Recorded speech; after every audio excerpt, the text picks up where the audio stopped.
yang disebut sebagai risalah yang beredar di media sosial itu juga tidak memenuhi standar resmi dari dokumen resmi organisasi. Karena kalau dokumen resmi itu tanda tangannya digital sehingga bisa benar-benar dipertanggungjawabkan. Saya sama sekali tidak terbersit pikiran untuk mundur karena saya mendapatkan amanat dari muktamar ini untuk 5 tahun. Ada muktamar. Ketua Umum PBNU Kiai Haji Yahya Khalil Stakuf atau Gus Yahya menegaskan tidak akan mengundurkan diri dari jabatannya meski mendapat desakan dari Syuriah. Pernyataan itu disampaikan seusai ia menggelar rapat dengan sejumlah pengurus wilayah Nahdlatul Ulama atau PWNU dari berbagai daerah di Hotel Novotel Samator, Surabaya pada Minggu 23 November 2025 dini hari. Menurutnya, hasil rapat harian Syuriah yang meminta ia mundur tidak dapat dijadikan dasar organisasi. Ia menilai Syuriah tidak memiliki kewenangan untuk memberhentikan ketua umum berdasarkan ADART PBNU. Rapat tersebut diikuti puluhan perwakilan PWNU.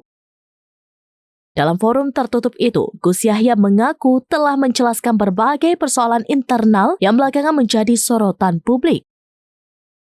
Gonjang-ganjing di tubuh PBNU diketahui mencuat setelah adanya risalah rapat harian Syuriah di Hotel Astro City, Jakarta pada Kamis 20 November 2025 yang berisi desakan agar Gus Yahya mundur.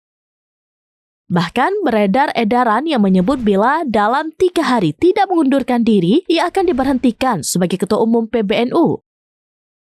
Risalah itu diteken Rais Aam PBNU, Kiai Haji Miftahul Ahyar. Salah satu pemicu sorotan adalah pemanggilan narasumber dalam kegiatan Akademi Kepemimpinan Nasional NU atau AKNNU yang disebut memiliki keterkaitan dengan jaringan Zionisme internasional. Syuriah menilai langkah tersebut tidak sejalan dengan maqasidul Qanun Asasi NU dan arah perjuangan organisasi dalam membela kemanusiaan. Gus Yahya menegaskan hingga kini belum menerima dokumen resmi apapun dari Syuriah terkait desakan mundur tersebut. Ia menilai salinan risalah yang beredar tidak memenuhi standar resmi organisasi.